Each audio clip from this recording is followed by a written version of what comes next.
Hello friends, welcome to MRK study. देखो यहाँ पे बहुत ही ज़्यादा इंपॉर्टेंट क्वेश्चन लेके आया हूँ मैं। टॉप 10 आरएससी से रिलेटेड क्वेश्चन जो एसएससी का आपका एग्जाम आने वाला है उससे रिलेटेड आपको पक्का क्वेश्चन मिलेंगे यहाँ से। ठीक है, मतलब इस पैटर्न पे आपको पक्का क्वेश्चन मिलेंगे। तो टॉप क्वेश्चन होंगे 10 क्वेश्चन हम देखेंगे, सीधे छपने वाले क्वेश्चन। ठीक है, तो फुल एक्सप्लेन करेंगे, फुल चीज़ें देखेंगे यहाँ पे।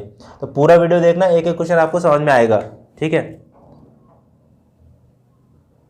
तो सबसे पहला क्वेश्चन देखो भाई, इंपॉर्टेंट क्वेश्चन है बहुत ज़्यादा, और आपको मैं कंटेंट आज बेस्ट कंटेंट कराने वाला हूँ। क्वेश्चन नंबर 1 देखिए, कह रहा है heat is absorb by a refrigerant during a refrigeration cycle in a. तो सबसे करेक्ट आंसर हो जाएगा हमारा इवापोरेटर, डी ऑप्शन हो जाएगा। ठीक है, तो heat is absorb bye refrigeration refrigerant during a refrigeration, heat absorb करता है वो इवापोरेटर के द्वारा करता है। ठीक है, यहाँ पे देखेंगे। अब देखो ये कुछ इंपॉर्टेंट डेटा है, वो देखिए थोड़ा सा ध्यान से। हाँ, D option is the correct answer हो जाएगा। ये आपका वीसीआरएस है। वीसीआरएस का मतलब क्या होता है? वेपर कंप्रेशन रेफ्रिजरेशन साइकिल होता है। क्या होता है? यहाँ पे मैं लिख दे रहा हूँ व्हाइट कलर से। ठीक है, वेपर कंप्रेशन रेफ्रिजरेशन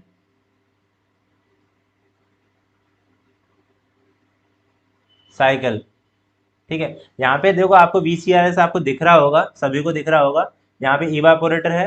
देखो यहाँ से इवापोरेटर से आप क्या करोगे, देखो हमारी जो हीट होती है, ठीक है, ये क्या करती है? It is evaporate. क्लास छोड़ के मत जाना, आपको ये बहुत सारी चीजें मिलेंगी।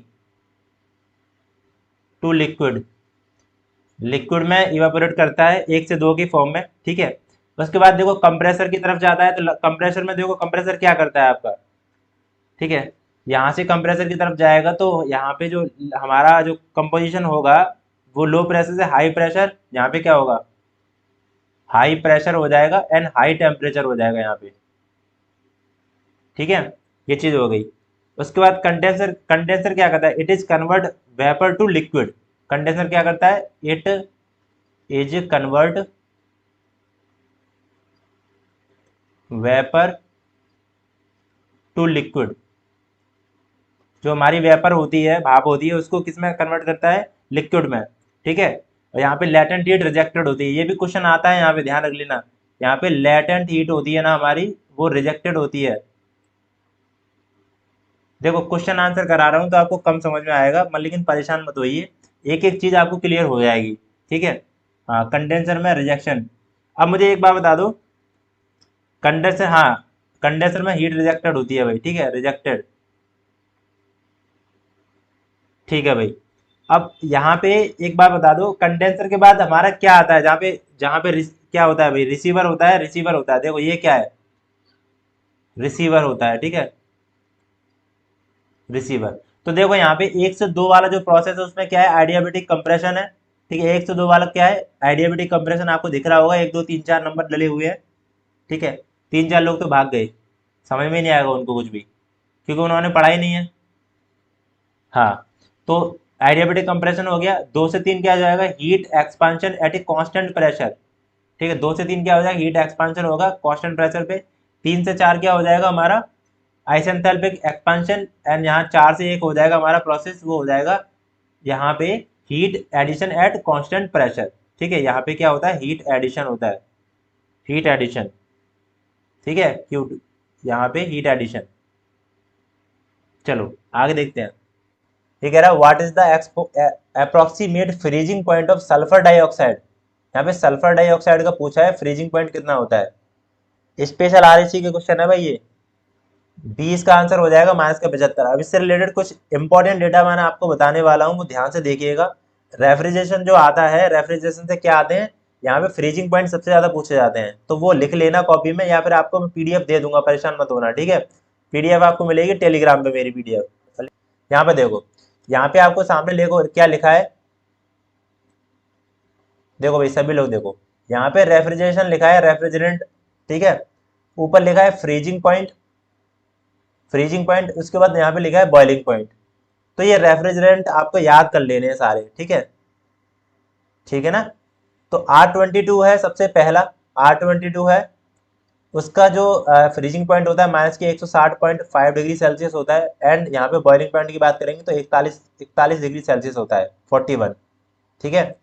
एंड आर है यहाँ पे R12 जो होता है माइनस के 55 डिग्री सेल्सियस होता है। और यहाँ पे बॉइलिंग पॉइंट जो बात करेंगे 29 डिग्री सेल्सियस, मतलब 29 डिग्री सेल्सियस होता है यहाँ पे। ठीक है। हाँ।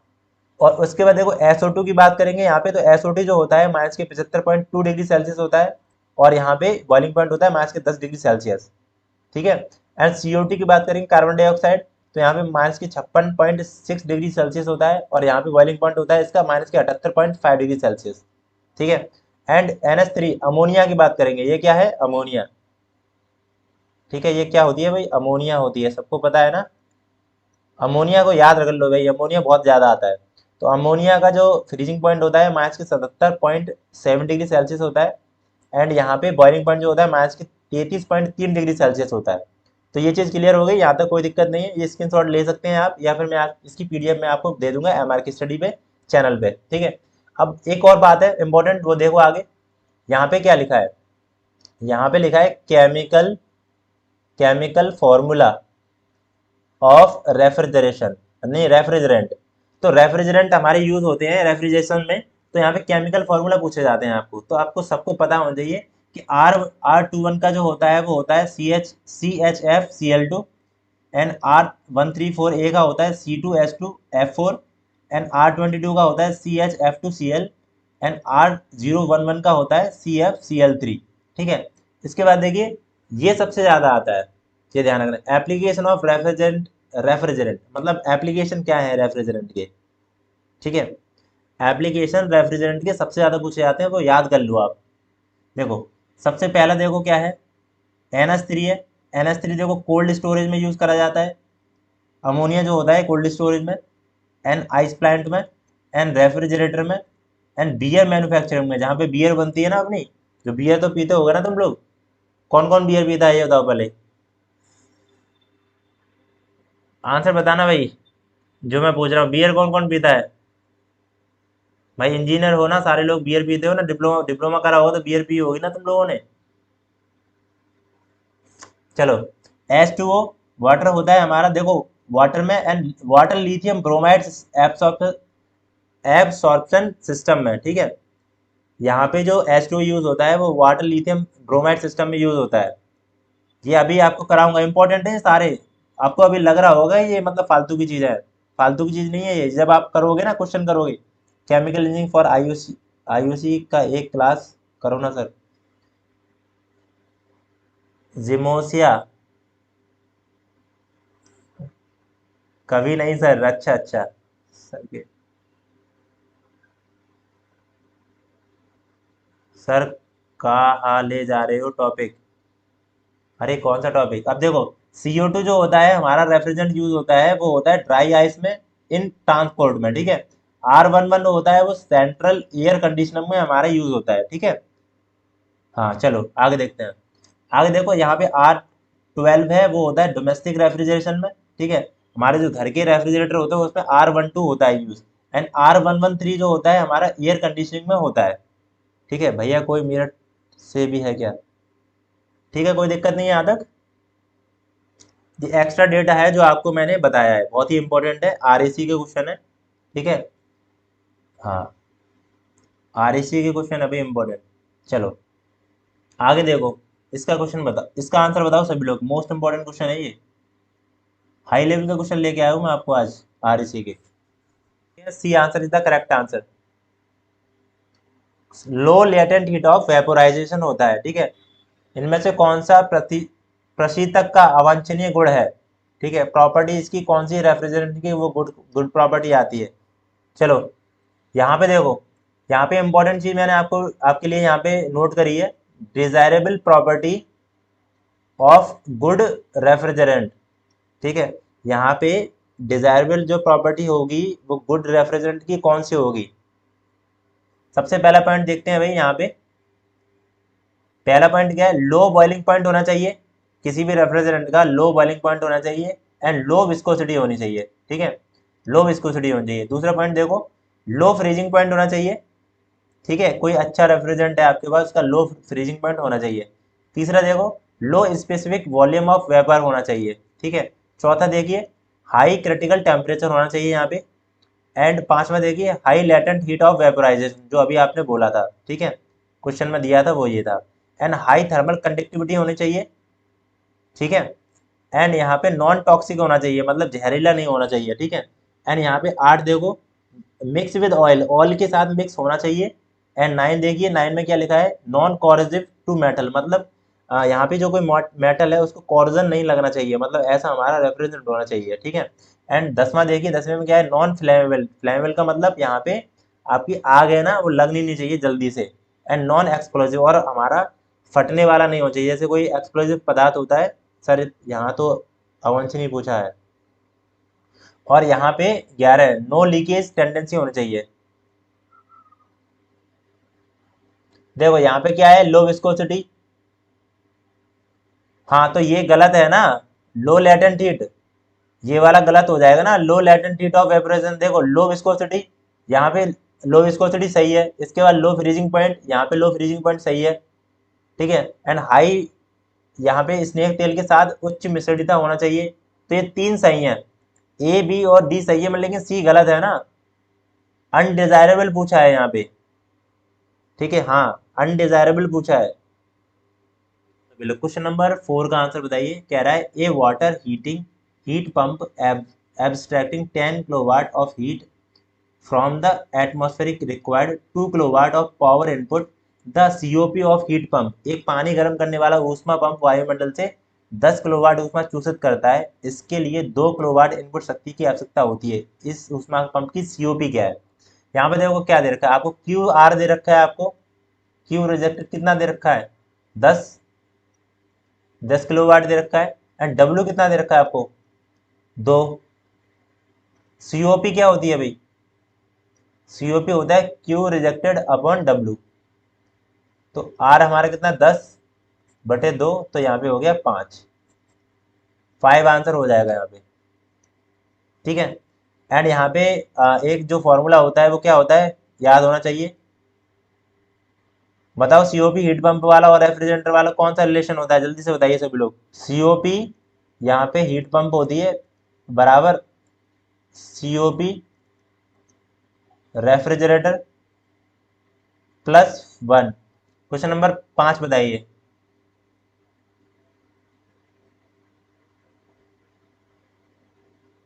क्वेश्चन नंबर 5 का आंसर दिए। अरे क्या हो गया, the air refrigeration system works on, air refrigeration system जो होता है किस पे वर्क करता है ये आपको बताना है। बहुत बार क्वेश्चन आया ये, रेफ्रिजरेशन साइकिल जो होते हैं वो बेल कॉलमैन साइकिल पे वर्क करते हैं भाई, Bell Coleman cycle, Bell Coleman cycle, ठीक है, बेल कॉलमैन साइकिल, इसको और क्या बोलते हैं, also called reverse joule cycle, reverse joule cycle बोलते हैं भाई इसको, ठीक है, रिवर्स जूल साइकिल बोलते हैं। इसमें कौन कौन से प्रोसेस होते हैं ये बताओ पहले। इसमें टू आइसोबैरिक प्रोसेस होते हैं, टू आइसोबैरिक, आइसोबैरिक को क्या बोलते हैं, कांस्टेंट प्रेशर, ठीक है, टू कांस्टेंट प्रेशर बोलते हैं, हाँ, हाँ। एंड टू आइसेंट्रोपिक प्रोसेस होता है, टू आइसेंट्रोपिक प्रोसेस, ये ध्यान ध्यान रखना, ये बेल कॉलमैन साइकिल को रिवर्स जूल साइकिल बोलते हैं, ये क्वेश्चन बहुत बार आया है एग्जाम में, ठीक है ना। चलो इसका आंसर बताओ सभी लोग, बहुत अच्छा क्वेश्चन है और टाइम लग सकता है तुमको थोड़ा सा। 500 kilojoule, 500 kilojoule of heat is removed from A cooled space in a reverse Carnot cycle refrigerator by an evaporator by refrigerant -23 degree Celsius, the change in entropy of the refrigerant is, हाँ, तो change in entropy आपको पूछा है।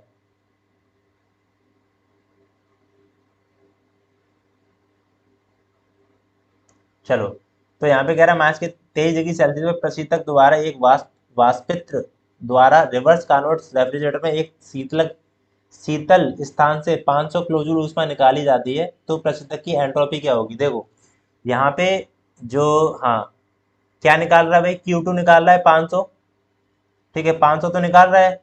हमारा जो CO हमारी जो entropy जो होगी, entropy D S equal to D Q upon T होगी, ठीक है ना? डी क्यू अपॉन टी होती है।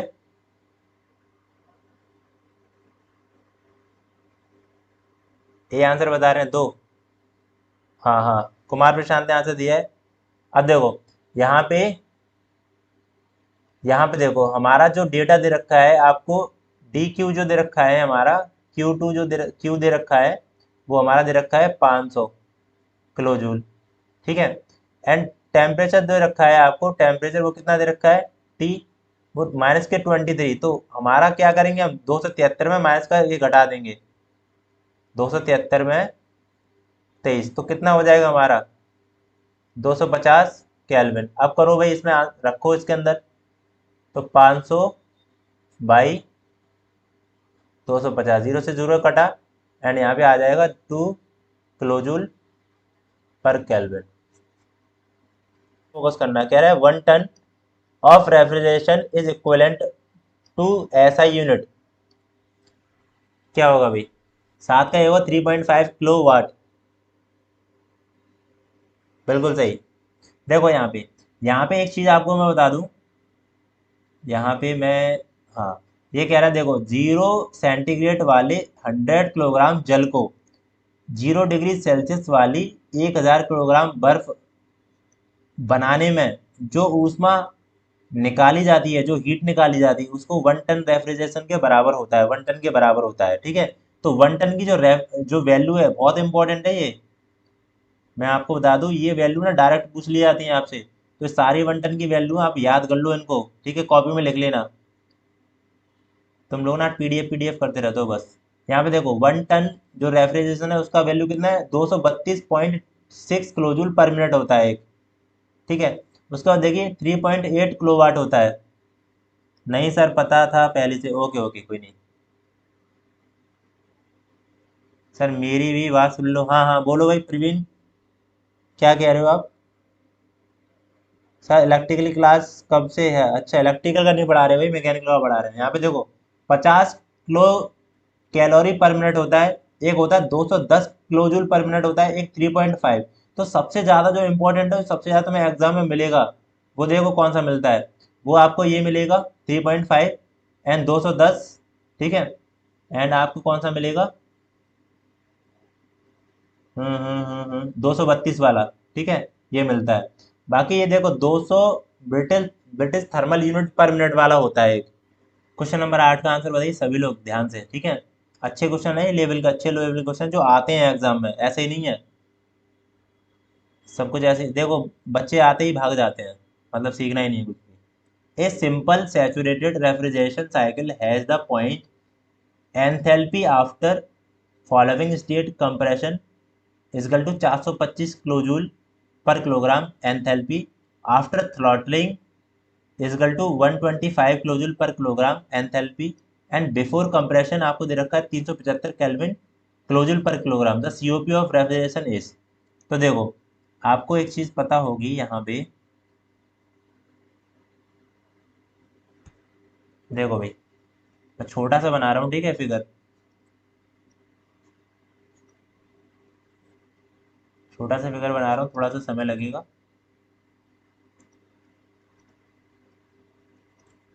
ये चीजें समझ में नहीं आती हैं बहुत सारे लोगों को। तो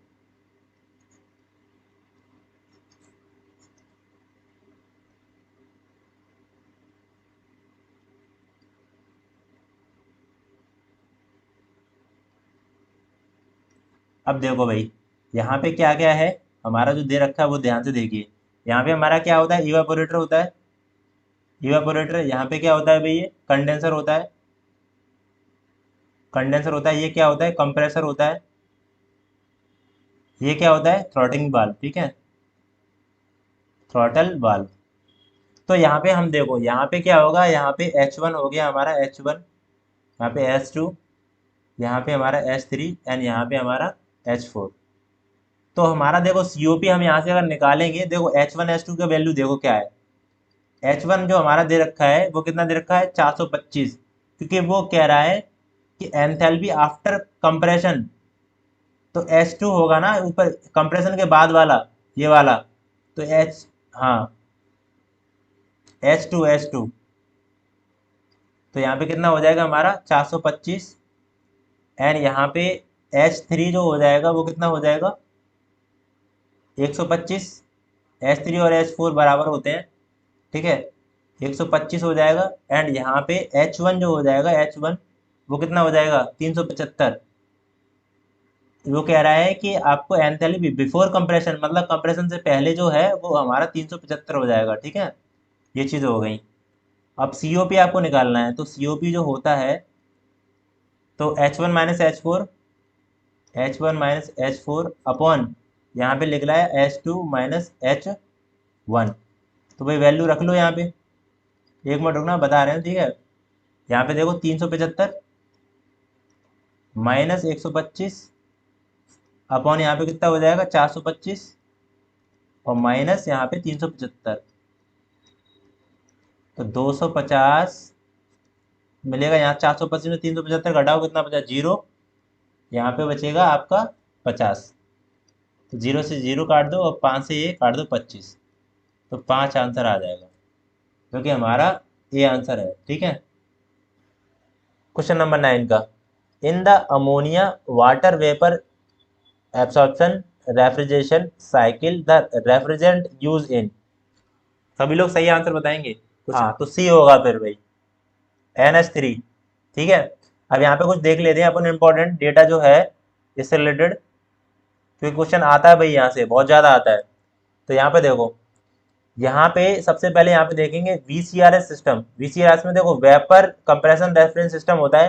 तो यहाँ पे NH3 VCRS में क्या होता है, NH3 वाला प्रोसेस देखेंगे यहाँ पे, जो ये वाला ऊपर वाला है, उसमें NH3 VCRS में क्या होता है कि NH3 दिख रहा है क्या, ब्लू वाला तो दिख ही नहीं रहा, ठीक है। यहाँ पे डबल बन जाएगा क्या, एक मिनट, मैं ये दोबारा कर रहा हूँ, ठीक है।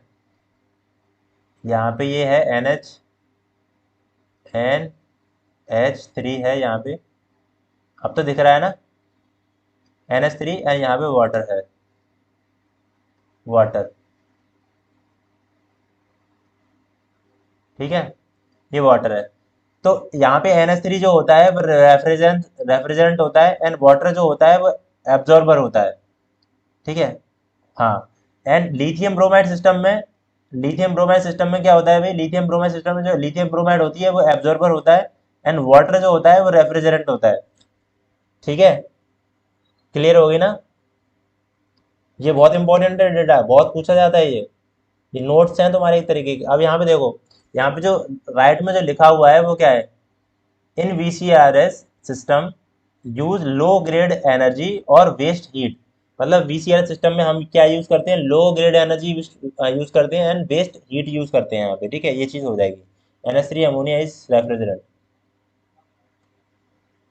हाँ चलो, इसका आंसर बताओ क्वेश्चन नंबर 10 का। कह रहा है इन इलेक्ट्रोलक्स रेफ्रिजरेटर में ammonia is absorb in hydrogen, ammonia is absorbed in water and ammonia is evaporated is hydrogen and hydrogen evaporated in ammonia। Ammonia evaporate होती है इन हाइड्रोजन में, ठीक है। तो सी आंसर इसका हो जाएगा। तो आई होप आपको वीडियो अच्छा लगा होगा। अब हम दूसरा वीडियो देखेंगे नेक्स्ट, ठीक है। SSC JEE के लिए देख रहे हैं, टॉप 10 क्वेश्चन लेके आ रहा हूँ मैं। तो स्ट्रेंथ ऑफ मटेरियल क्वेश्चन देखेंगे, सीधे छपने वाले क्वेश्चन मिलेंगे यहाँ पे। तो नेक्स्ट वीडियो के लिए आपको क्या करना है, लाइक करना है, सभी लोगों को शेयर करना है और सब्सक्राइब कर लेना चैनल को, ठीक है। चलो।